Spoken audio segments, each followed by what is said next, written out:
Radio Tehran, শুরু হচ্ছে বিশ্ব সংবাদ। বাংলাদেশের সর্বশেষ গুরুত্বপূর্ণ আপডেট সংবাদে আপনাকে স্বাগত। শুরুতেই সংবাদ শিরোনাম, পরে বিস্তারিত।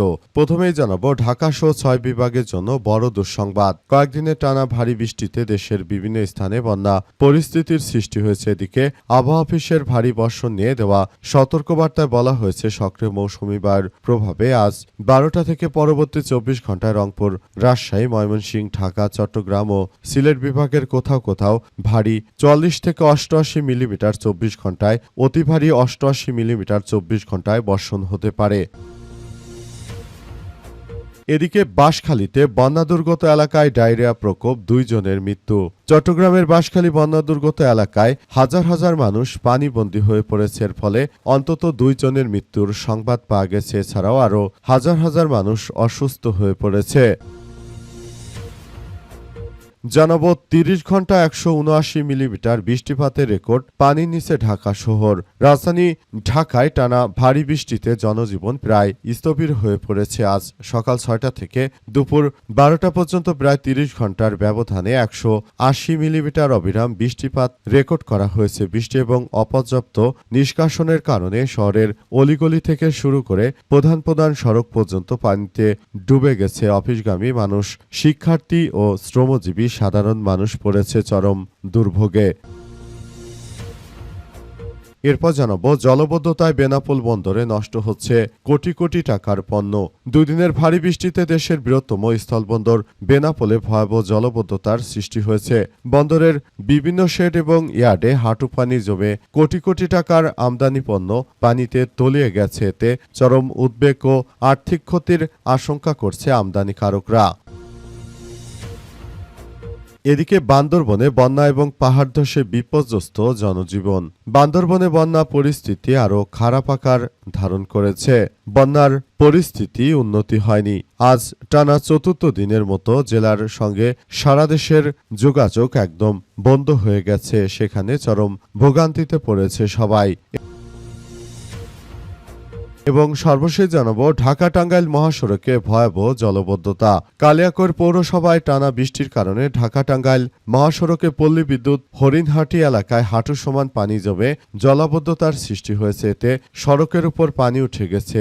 বিশেষ করে ঢাকা টাঙ্গাইল মহাসড়কটি এখন পানির নিচে তলিয়ে গেছে। এর ফলে ঢাকা থেকে ময়মনসিংহগামী মহাসড়কটিও পানির নিচে তলিয়ে গেছে। গাজীপুরের বিভিন্ন এলাকা ঘুরে সব তথ্য আমাদের জানিয়েছে আমাদের প্রতিনিধি দল। প্রিয় দর্শক, এতক্ষণ শুনছিলেন সংবাদ শিরোনাম, এবারে বিস্তারিত। তবে তার আগে বন্ধুরা অনুরোধ থাকবে এই সংবাদটিতে একটি লাইক দিন। এই চ্যানেলে আপনি নতুন হয়ে থাকলে আমাদের সংবাদটি দেখতে দেখতে চ্যানেলটি সাবস্ক্রাইব করে রাখুন। কমেন্ট করে বন্ধুরা আপনার মূল্যবান মতামত জানিয়ে দিন আপনি বিশ্বের কোন দেশ থেকে বা বাংলাদেশের কোন স্থান থেকে আমাদের সংবাদটি দেখছেন এবং শুনছেন। আর বন্ধুরা, সংবাদটি আপনার সোশ্যাল মিডিয়া ফেসবুকে শেয়ার করে বন্ধুদেরও দেখার সুযোগ করে দিন। গাজা যুদ্ধে আপনি যদি নিরীহ ফিলিস্তিনিদের ভালোবেসে থাকেন বন্ধুরা, কমেন্টে ইয়েস লিখে পুরো বিশ্ববাসীকে আমাদের এই তাজা আপডেটটি দেখার সুযোগ করে দিন। এবারে বিস্তারিত। জলবদ্ধতায় বেনাপোলের বন্দর নষ্ট হচ্ছে কোটি কোটি টাকার পণ্য। 2 দিন ভারী বৃষ্টিপাতে দেশের সর্ববৃহৎ স্থলবন্দর বেনাপোলে ভয়াবহ জলবদ্ধতার সৃষ্টি হয়েছে। বন্দরের বিভিন্ন শেড এবং ইয়ার্ডে হাঁটু পরিমাণ পানি জমে কোটি কোটি টাকার আমদানি পণ্য পানিতে তলিয়ে গেছে। এতে চরম উদ্বেগ ও আর্থিক ক্ষতির আশঙ্কা করছে আমদানিকারকরা। বন্দর কর্তৃপক্ষ সাময়িকভাবে পাওয়ার পাম্প দিয়ে পানি নিষ্কাশনের চেষ্টা করলেও স্থায়ী সমাধানের ব্যাপারে তারা এখন পর্যন্ত কোনো কিছু করতে পারছে না। বন্দর কর্তৃপক্ষ সাময়িকভাবে পাওয়ার পাম্প দিয়ে এটি নিষ্কাশন করছে। জানা গেছে যে আজ বিকাল থেকে শুরু হওয়া টানা বৃষ্টিতে বেনাপোল বন্দরের 3 নম্বর গেট সংলগ্ন 5টি শেডে ব্যাপক জলবদ্ধতার সৃষ্টি হয়। বিভিন্ন ধরনের আমদানি পণ্য পানিতে ভিজে যায় এবং কোথাও কোথাও উঁচু হাঁটু পানি পর্যন্ত জমে গেছে। এতে পণ্য সংরক্ষণ, পরিবহন ও খালাসের কার্যক্রম ব্যাহত হচ্ছে। পরিস্থিতি মোকাবেলায় বন্দর কর্তৃপক্ষ পাওয়ার পাম্প দিয়ে পানি সরানোর চেষ্টা করছে। ইতিমধ্যে বন্দর কর্তৃপক্ষ বন্দর ব্যবহারকারীদের প্রতিনিধিরা ক্ষতিগ্রস্ত এলাকাগুলো পরিদর্শন করেছে। তারা জানিয়েছে যে এইভাবে যদি বৃষ্টিপাত হতে থাকে তাহলে আরও পরিস্থিতি এক ভয়াবহ বিপর্যয়কর পরিস্থিতির মধ্যে চলে যেতে পারে। তাই এখনই বিষয়গুলো নিয়ে ঊর্ধ্বতন কর্মকর্তারা আরও ব্যাপক আকারে তারা সবকিছু বলার চেষ্টা করছে।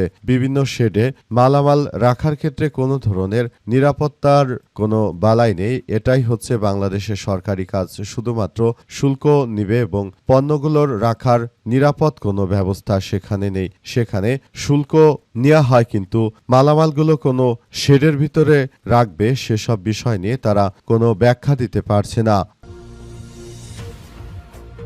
ঢাকাসহ ৬ বিভাগের জন্য বড় দুঃসংবাদ। কয়েকদিনের টানা ভারী বৃষ্টিতে দেশের বিভিন্ন স্থানে বন্যা পরিস্থিতির সৃষ্টি হয়েছে। এদিকে আবহাওয়া অফিসের ভারী বর্ষণ নিয়ে দেওয়া সতর্কবার্তায় বলা হয়েছে যে সক্রিয় মৌসুমি বায়ুর প্রভাবে ১২ জুলাই দুপুর ১২টা থেকে পরবর্তী ২৪ ঘণ্টায় রংপুর, রাজশাহী, ময়মনসিংহ, ঢাকা, চট্টগ্রাম ও সিলেট বিভাগের কোথাও কোথাও ভারী ৪৪ থেকে ৮৮ মিলিমিটার ২৪ ঘণ্টা থেকে অতি ভারী ৮৮ মিলিমিটার ২৪ ঘণ্টায় বর্ষণ হতে পারে। টানা বৃষ্টিতে রাজধানী সহ দেশের বিভিন্ন এলাকার সড়ক ডুবে যোগাযোগ ব্যবস্থা ভেঙে পড়েছে। বিভিন্ন এলাকায় বিদ্যালয়, কলেজ বন্ধ হয়ে গেছে। সবচেয়ে বেশি সমস্যায় পড়েছে নিম্ন আয়ের মানুষেরা।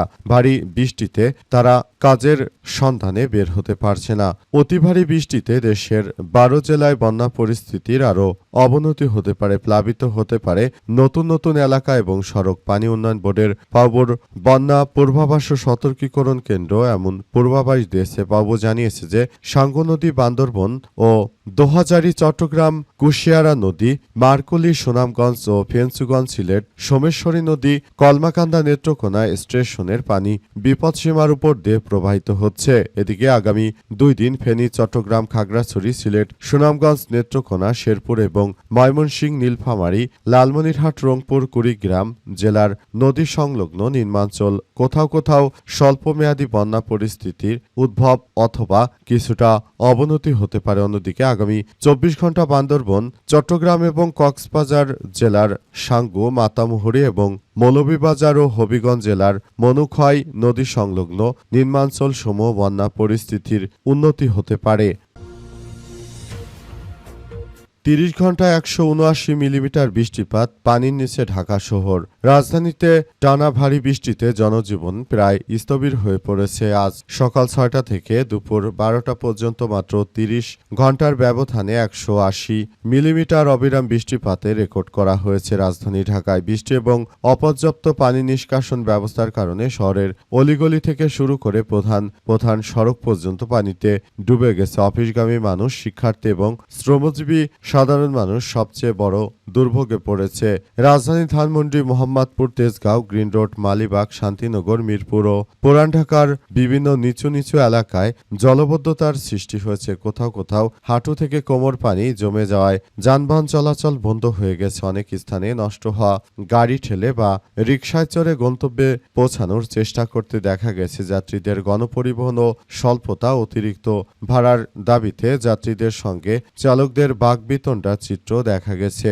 আবহাওয়া অধিদপ্তরের আবহাওয়াবিদ খন্দকার হাফিজুর রহমান আমাদেশকে জানিয়েছেন যে সুপ্রিম মৌসুমি বায়ুর সক্রিয় প্রভাবে এই ভারী বৃষ্টিপাত হচ্ছে এবং এটি আগামীকালও অব্যাহত থাকতে পারে। ফলে জলবদ্ধতা সৃষ্টি সহ নানাবিধ রোগবালাই আরও দ্রুত ছড়িয়ে পড়তে পারে বলে তারা আশঙ্কা করছে। তারা এও জানিয়েছে যে বর্তমান সময়ে যে বৃষ্টিপাত হচ্ছে, বিশেষ করে ভারতের নরেন্দ্র মোদীর দল ভারতের পশ্চিমবঙ্গে ক্ষমতা আসার পরে কিন্তু সবথেকে বেশি বিপর্যয়কর পরিস্থিতির সৃষ্টি হচ্ছে।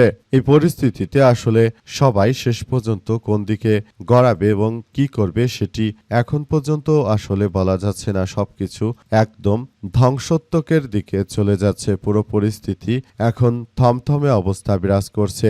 যে কোনো মূল্যে যে পরিস্থিতি রয়েছে সেগুলো আসলে মোকাবেলা করার মধ্য দিয়ে আমাদের সবাইকে আরো বেশি সমস্যাগুলো আইডেন্টিফাই করে তারপর এগিয়ে যেতে হবে বলে উল্লেখ করা হয়েছে। বাঁশখালীর বন্যাদুর্গত এলাকায় ডায়রিয়া প্রকোপ, 2 জনের মৃত্যু। চট্টগ্রামের বাঁশখালী বন্যা দুর্গত এলাকায় ডায়রিয়া প্রকোপ দেখা দিয়েছে। ডায়রিয়ায় আক্রান্ত হয়ে আজবাহার বেগম ৩৫ ও মরিয়ম বেগম ১৮ নামের দুই নারীর মৃত্যু হয়েছে। আজবাহার বেগম ৩৫ ও সোনোয়া ৭ নং ওয়ার্ডের ফৈজানিপাড়ার কামাল উদ্দিনের ছেলে এবং মরিয়ম বেগম ১৮ সোনোয়া ২ নং ওয়ার্ড খালাসপাড়া জৈনিক রিয়াজ উদ্দিনের স্ত্রী।